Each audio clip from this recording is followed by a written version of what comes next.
Le cinéma vérité, une approche révolutionnaire du 7e art, se distingue par son audace et sa franchise, comme la gifle concernant le président de la République. Maintenant, parlons de Macron pour ses attirances en pédophilie. Il aurait connu pour la première fois son épouse lorsqu'il avait 14 ans, donc encore un enfant. Parlons de la dernière interview avant la gifle. Elle évoque la mort. Bizarre, non!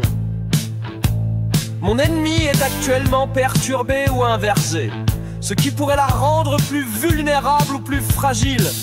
À chaque prise de parole, elle risque trop la pétasse!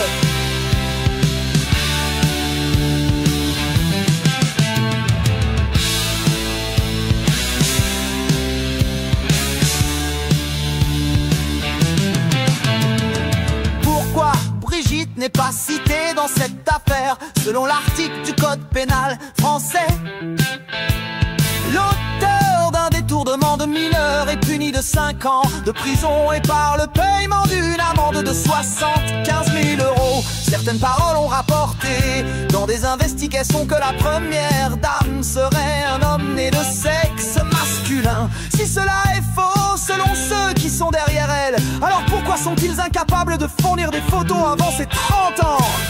Dernière chose, la crémation qui me fait penser légèrement au film Rémi sans famille, incapable de mettre un nom sur une tombe. Ceci est légal et non de la sauvagerie. Dans un monde saturé de protection polie et souvent éloigné de la réalité, le cinéma vérité revendique un retour à l'authenticité avec une intensité implacable.